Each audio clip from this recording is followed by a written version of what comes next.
Magandang hapon po and welcome to The Word is Not Bound, a ministry of Lead Someone to the Savior dedicated to share the Word of God with the goal of knowing Jesus Christ more. Our main text for today's devotion is found in the book of Hebrews, chapter 13, verse 5. Let your conversation be without covetousness, and be content with such things as ye have. For he had said, I will never leave thee, nor forsake thee. Ang title po ng ating devotion is The Promise of Jesus. Last week, pinag-usapan po natin kung paano tayo magkakaroon ng kaligtasan and how we can have eternal security para po tayo ay magkaroon ng eternal life.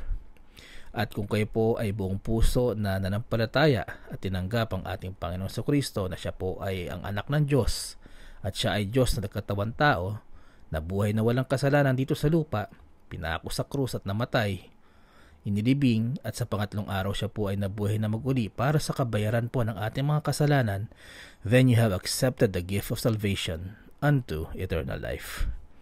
So ngayon na ika'y ligtas na, ano na ang ating gagawin? Pagkatapos mong maligtas, maraming tao po nagkakaroon ng misconception na kapag ikaw ay naging Kristiyano o ikaw ay umanib sa isang iglesia na nalulutas nito ang lahat ng problema. Na para bang magic, no? Na parang ang ating Panginoon na isang genie na pwede nating hilingan at tanggalin ang ating mga problema sa buhay.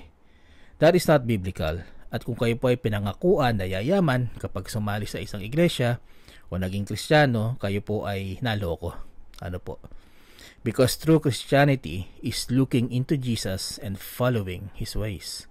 Na pagkatapos mo maligtas at magkaroon ng eternal life, ngayon naman tayo ay inuutusan na maging katulad ni Kristo. Sabi po sa Galatians 2:20, I am crucified with Christ. Nevertheless, I live, yet not I, but Christ liveth in me. And the life which I now live in the flesh, I live by the faith of the Son of God, who loved me and gave Himself for me. Now, this takes time. Ano po? And kailangan po ito ng discipleship mula sa mga mature true Christians. Anong ibig sabihin nito? Akala ko ba basta ako'y manampalataya at magtiwala kay Kristo sa kanyang ginawa, sa kanyang sakripisyo, ako po ay maliligtas na? Tama po yan, you are correct. By believing Jesus and trusting His work on the cross and His resurrection, you attain salvation and now is born into the family of God. At ito po ay instantaneous, meaning the moment na kayo po ay nanampalataya at nagtiwala, that very moment you are saved. Pero ang binasa po natin sa Galatians, this is discipleship. It's not about salvation. Na pagkatapos po tayong mapatawad sa ating mga kasalanan, that Christ should live in us. And now na tayo po ay nanampalataya kay Kristo, we should also work to obey Jesus as our Lord. Sabi po sa 1 Peter chapter 1 verse 15 to 16, but as He which hath called you is holy, so be ye holy in all manner of conversation, because it is written, be ye holy, for I am holy. At para maging banal po, kailangan po nating sundin ang mga examples po ng ating Panginoong Jesucristo. At ano ang sinasabi ng ating Panginoon doon sa mga tao na gustong maging kanyang tagasunod? Sabi po sa Luke chapter 9 verse 23, and He said to them all, if any man will come after me, let him deny himself and take up his cross daily and follow me. So meron pong dalawang bagay na kailangan nating malaman kung tayo po ay susunod kay Kristo. Una, that we should deny ourselves. Ibig sabihin po nito, hindi na yung gusto natin ang dapat na susunod sa buhay natin. Na pagkagising po natin, hindi natin hahayaan yung ating mga karnal na katawan at ang mga desires nito ang mag-dictate ng paano natin isasabuhay ang ating buhay sa araw na yan. Kundi dapat sundin natin ang ating spirituality in Christ, na kung ano ang dinidikta ng ating Panginoon, kung ano ang kanyang inuutos, yun ang gagawin natin for the day. Hence, we deny ourselves and let Christ lead us in our daily lives. Pangalawa po, that we take up our cross daily. Alalahanin po natin na ang krus ay simbolo ng paghihirap. Ito po ay isang tool na ginamit bilang capital punishment noong panahon po ng ating Panginoong Jesucristo. At sa mundo pong ito, if we want to follow Christ, dapat in-expect po natin that part of it would be suffering. Maaring may persecution, maaring tayo kutyain. Minsan ang kabayaran ng pagsunod kay Kristo ay lost relationships pa. So, these two are the requirements if a saved person wants to follow Jesus. At kailangan po natin gawin ito sapagkat we are called to be holy, that they should see Christ in us. Tunay na kabanalan po, hindi po yung pakitang tao lamang. At sa isang bagong Kristiyano, maaaring ito ay maging shock, maaaring magulat sila na ganito pala ang Christianity. But remember, in our main text, ang promise po ng ating Panginoon Jesucristo, hindi naman po siya nangako na mawawalan tayo ng problema sa mundo o hindi tayo dadanas ng kapighatian. Rather, ang kanya pong pangako ay anuman ang mangyari sa atin dito sa mundong ito, He will be with us and never forsake us. This is a practical doctrine. Personally, I would rather know the truth na pag ikay naging Kristiyano, maaaring may kaakibat po ito na paghihirap, kapighatian, effort, para makapag-prepare po ako. Rather than dun sa hindi ako sinabihan o niloko ako na ang pangako sa akin kayamanan, pero ang katotohanan ay kapighatian na hindi ako nakapaghanda.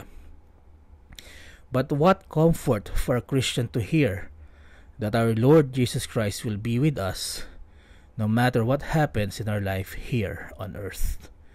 Ito po ang kapayapaan na ibinibigay sa atin ng Panginoon.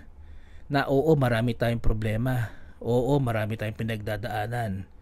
Pero in the end, in our next life, we will have eternal life with Christ. At sabi po ng Book of Revelation, doon po wala nang luha. Wala nang umiiyak. Papahirin po ng ating Panginoon ang ating mga luha. And look at the story of Meshach, Shadrach, and Abednego. Makikita po ito sa Book of Daniel. Basahin po natin ang chapter 3, verse 16 to 18. Shadrach, Meshach, and Abednego answered and said to the king, O Nebuchadnezzar, we are not careful to answer thee in this matter. If it be so, our God, whom we serve, is able to deliver us from the burning fiery furnace, and he will deliver us out of thine hand, O king. But if not, be it known unto thee, O king, that we will not serve thy gods, nor worship the golden image which thou hast set up. Quick summary lang po sa istorya ni Shadrach, Meshach, and Abednego. Sila po ay susunugin sa apoy sa fire furnace sapagkat sila po ay tumanggi na sambahin yung imahe na ginawa po ni King Nebuchadnezzar at pinag-utos niya na sambahin ng kanyang nasyon. Verse 17 na binasa po natin, pinapakita po dito ang resolve at kung gaano kalalim ang pananampalataya nilang tatlo sa ating Panginoon.